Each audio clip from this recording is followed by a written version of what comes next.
Melati kuntum tumbuh melata, saya merbah di pohon cemara. Assalamualaikum mulianya kata, saya sembah pembuka bicara. Melayang serindik di atas permatang, merbah berkicau di hujung muara. Pemanis kata selamat datang, awal bismillah pembuka bicara. Assalamualaikum warahmatullahi wabarakatuh.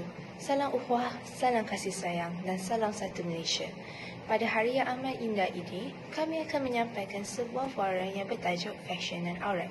Sebelum mengupas tajuk ini dengan lebih mendalam, izinkan saya memperkenalkan diri saya sebagai pengerusi majlis iaitu Azimah Nadia Raja Abdul Aziz serta dua orang ahli panel kita pada hari ini.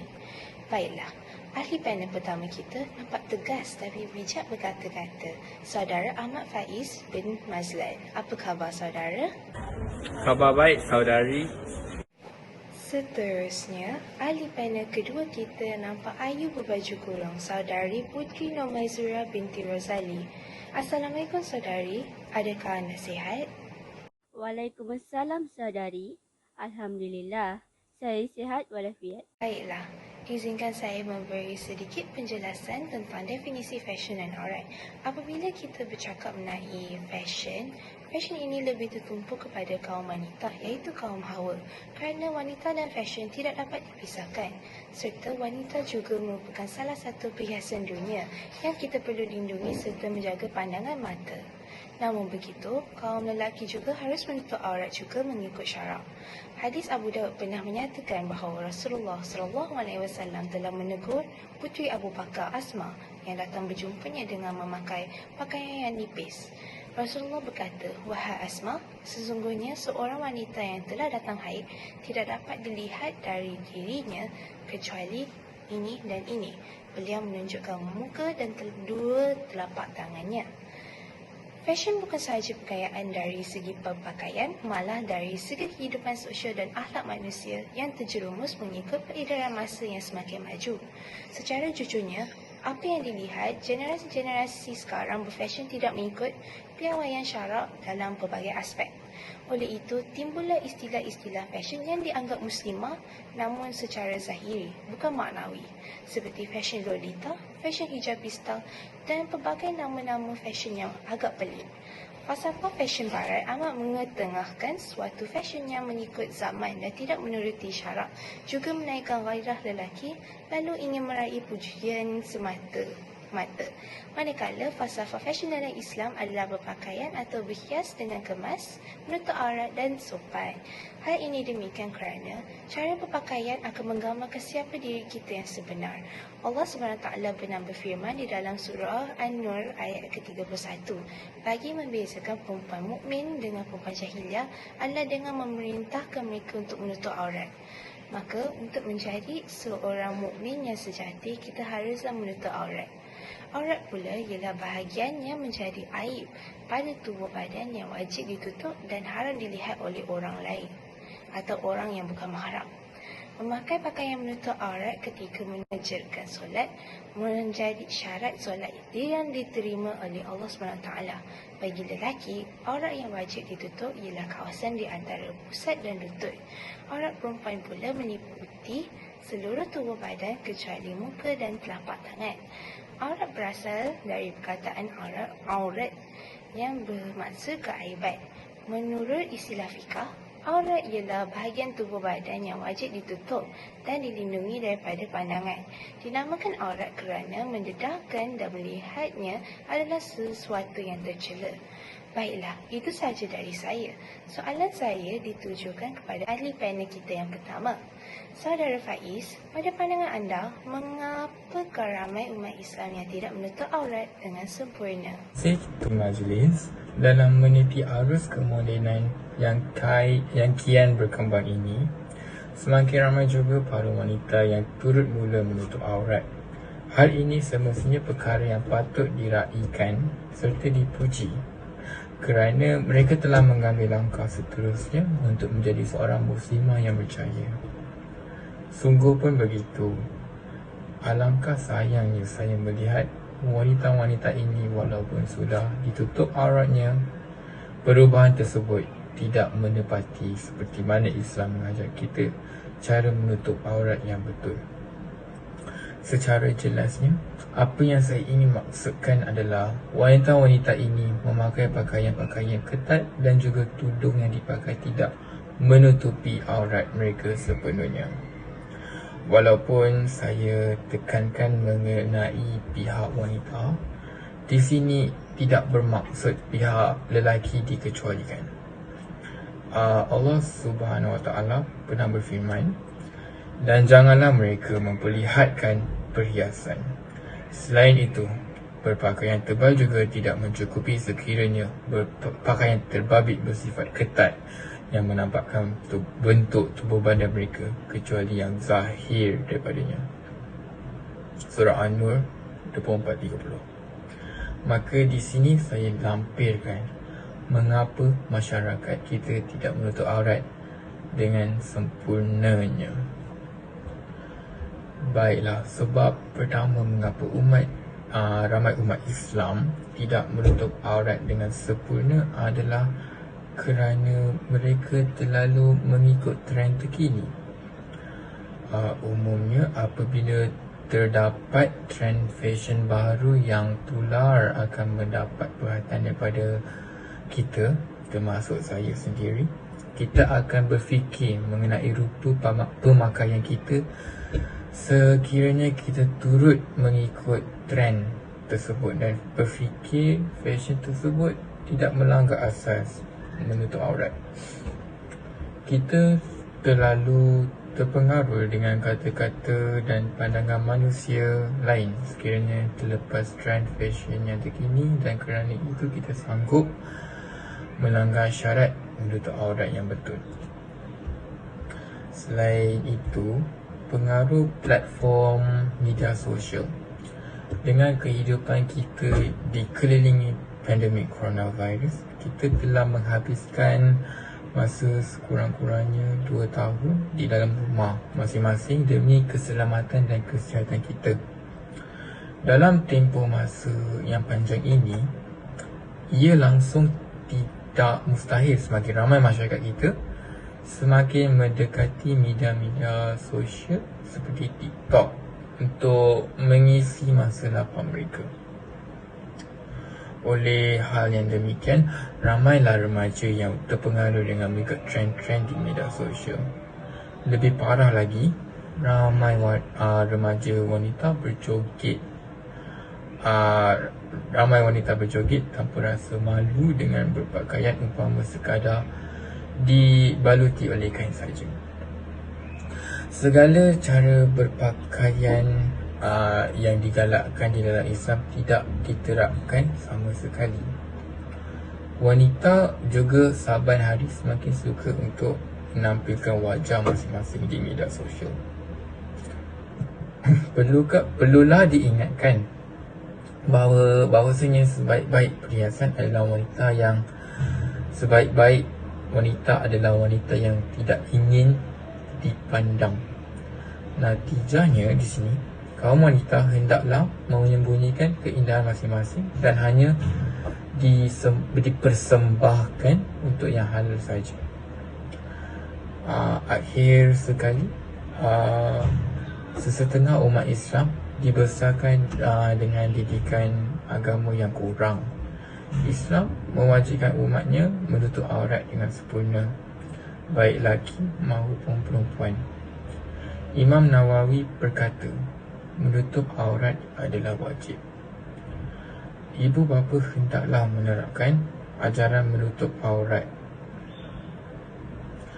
kepada anak-anak sejak usia setahun jagung lagi.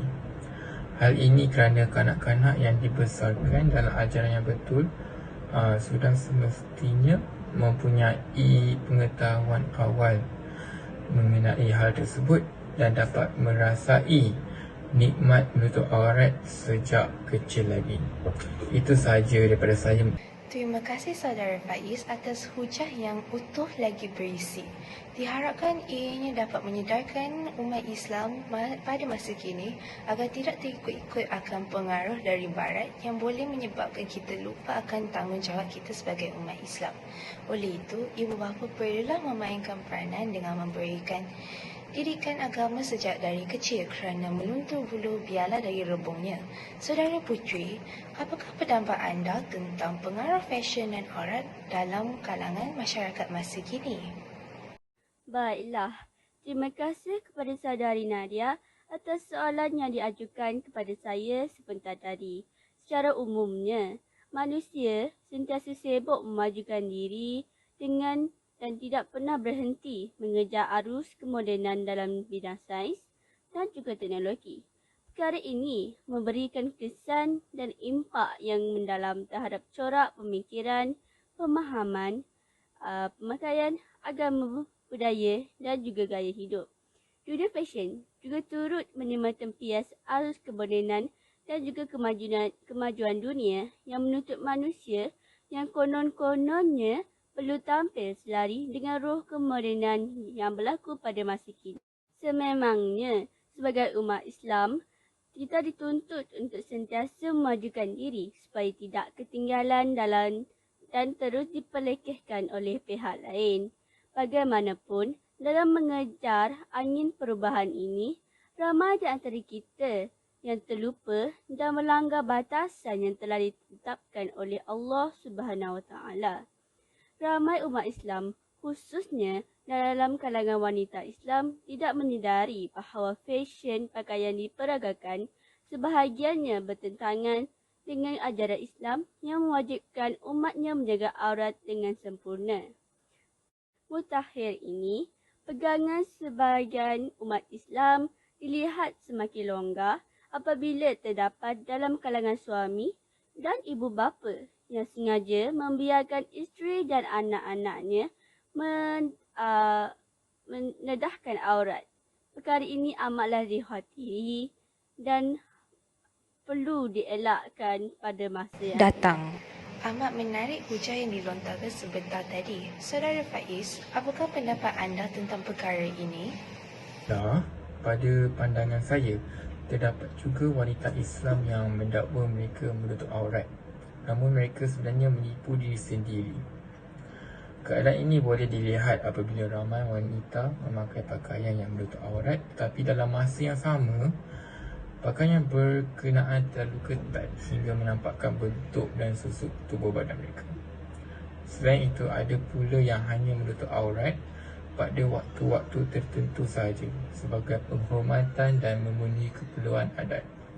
Sebagai contoh, pada hari Jumaat ketika menghadiri majlis keagamaan dan menziarahi jenazah.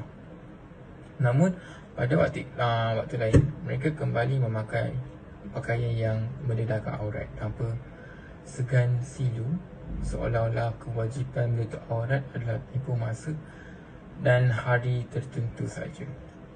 Oleh itu, sebagai umat Islam, kita perlulah sentiasa berhati-hati dalam memilih dan memakai pakaian yang sepatutnya. Kita ikut seperti mana yang telah ditetapkan oleh syariat. Terima kasih kepada kedua ahli panel bagi menyuarakan pendapat masing-masing. Sekarang, mari kita perdengarkan tentang garis panduan menutup aurat bagi kaum Adam dan Hawa daripada ahli panel kita yang kedua. Dipersilakan saudari Putri. Terima kasih saudari Nadia atas soalan yang diajukan. Sudah ternyata bahawa Allah Subhanahu Wa Taala telah memerintahkan kaum Hawa untuk menutup aurat. Perkara ini telah menjadi kewajipan bagi wanita Islam yang beriman.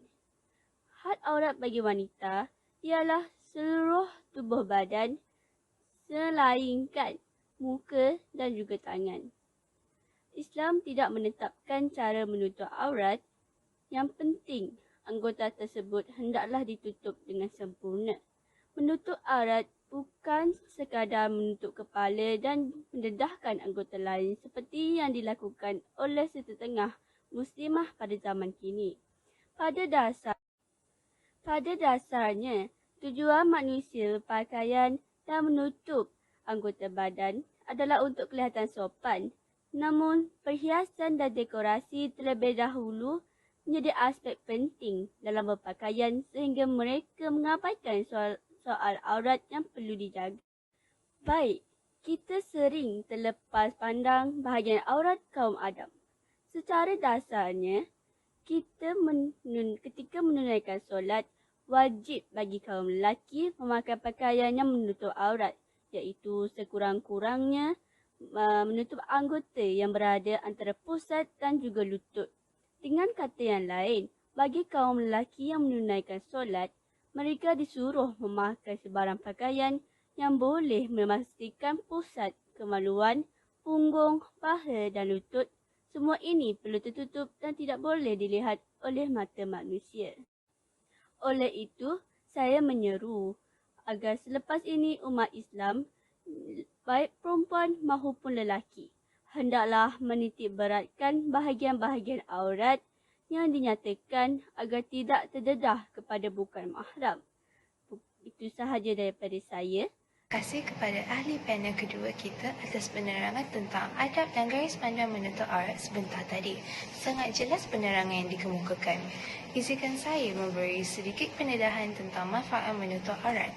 Antara manfaat menutup aurat ialah kita dapat mentaati aturan agama Islam.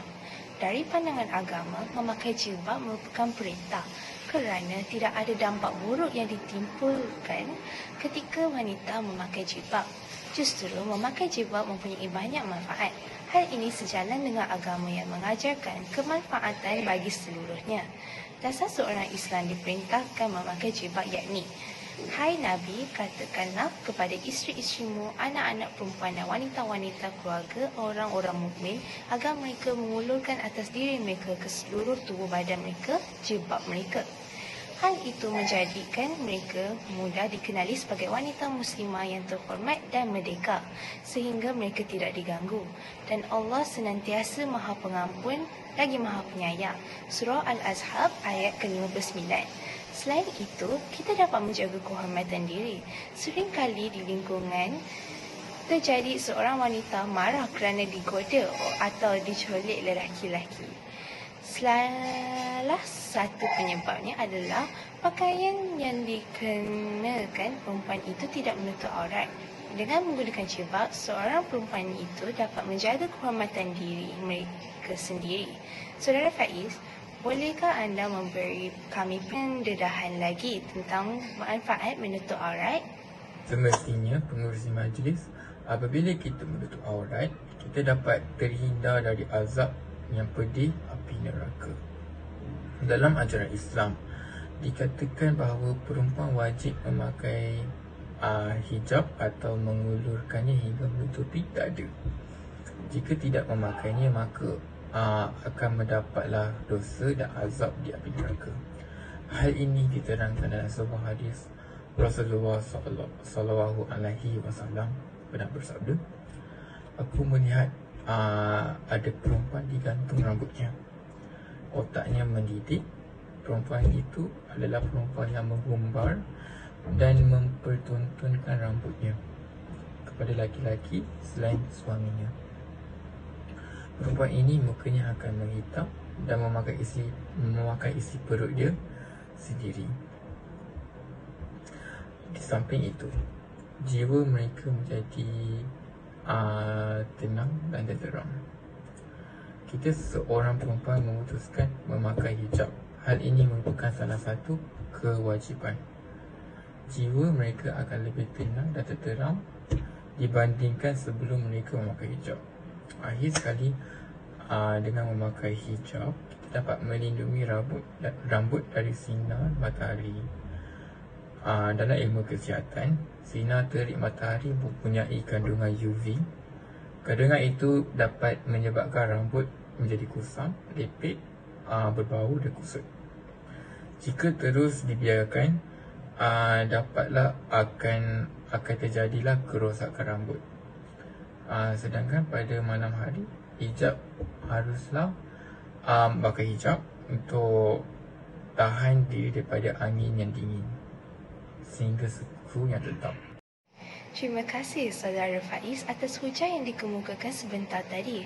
Sekarang saya serahkan forum ini kepada Saudari Putri untuk memberi pendapatnya tentang bertudung. Terima kasih Saudari Nadia. Pada pandangan saya, bertudung bukan sekadar hiasan lahiriah semata-mata. Oleh itu, apabila seorang wanita Islam membuat keputusan memakai bertudung atau berjilbab, ia haruslah memastikan ia bukanlah sekadar satu hiasan lahiriah semata-mata. Hakikatnya, ia adalah satu langkah ke arah untuk mewujudkan jati diri seorang muslimah yang sebenar. Janganlah sekadar memakai jilbab kalau solat dan ibadat lain masih lintang pukang. Malahan, mereka juga perlu membuang sifat-sifat yang tidak elok seperti meninggikan suara, mengumpat, mencampuri urusan peribadi online dan suka melakukan perkara-perkara maksiat. Inilah keadaan yang berlaku di sekeliling kita sekarang. Kita melihat ramai wanita Islam yang bertudung, tetapi sejauh manakah mereka memikirkan bahawa bertudung itu tidak semestinya menutup aurat? Allah menetapkan peraturan di mana soal menutup aurat ini dan mereka yang terlibat tidak harus mengatakan bahawa hak mereka adalah untuk menentukan haluan kehidupan mereka.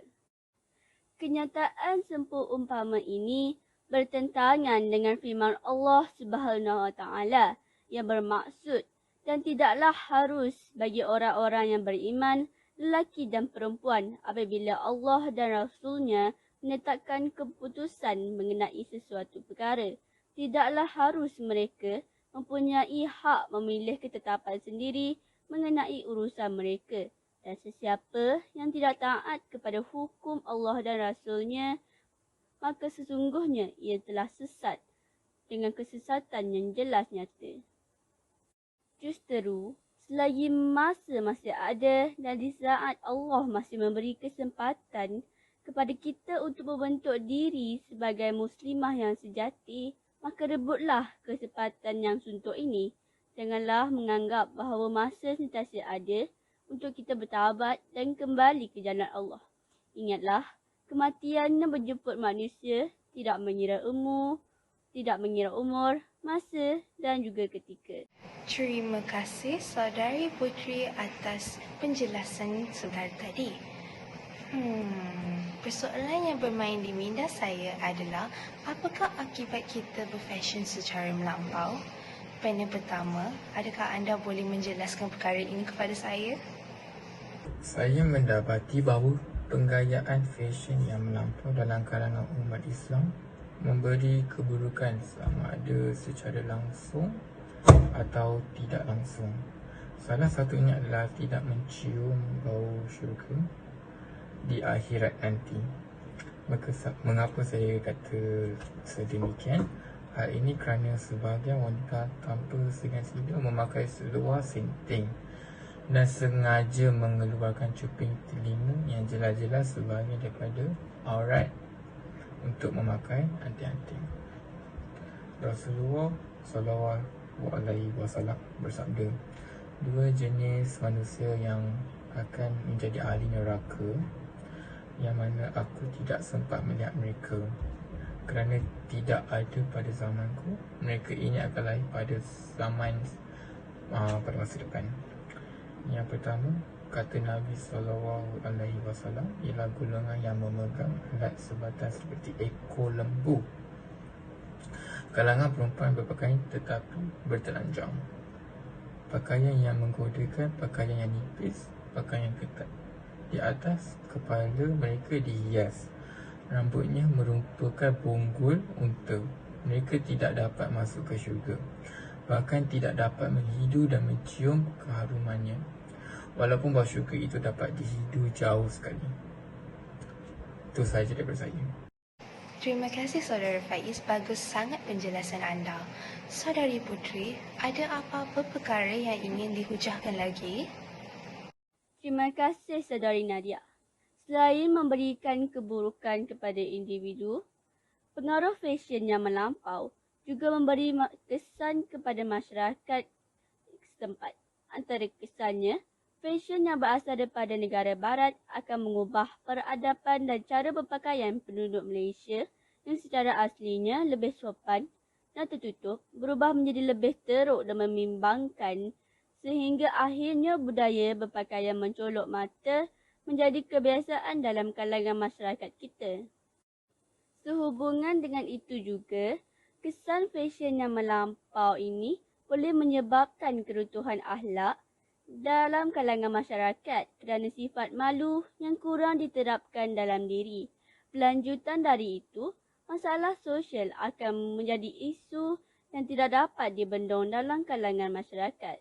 Akhir kata dari saya, hendaklah kita berpada-pada dalam menggayakan fashion agar maruah diri sentiasa terpelihara dan cara berpakaian umat Islam dapat memberikan contoh dan pengajaran kepada mereka yang bukan Islam. Sekian daripada saya. Terima kasih. Begitu hebat sekali wacana yang dilontarkan oleh panel kedua kita sebentar tadi. Terima kasih saya ucapkan kepada kedua-dua ahli panel kita kerana sudi hadir dan sudi menyuarakan pendapat masing-masing. Moga apa yang kita dapat hari ini tidak sekadar masuk telinga kanan keluar telinga kiri. Masya Allah, nampaknya masa amat mencemburui kita. Sebelum berakhir, mari kita sama-sama menepuk tangan untuk diri sendiri kerana berjaya dan tekan mendengar perbincangan kita pada hari ini. Kesimpulannya, perkara yang berkaitan dengan masalah ini sebenarnya bukanlah sesuatu yang patut kita pandang remeh. Setiap individu mempunyai tanggungjawab dalam membendung kemelut ini daripada terus menjadi barah. Sekian sahaja untuk hari ini. Terkasar bahasa, tersilap bicara, mohon dimaafkan. Sesungguhnya yang baik itu datangnya dari Allah SWT dan yang kurang elok itu datangnya dari kekhilafan diri kami sendiri. Dan kurang elok itu datangnya dari kekhilafan diri kami sendiri. Saya akhiri forum kita pada hari ini dengan lafaz yang mulia. Wabillahi taufiq wal hidayah. Assalamualaikum warahmatullahi wabarakatuh.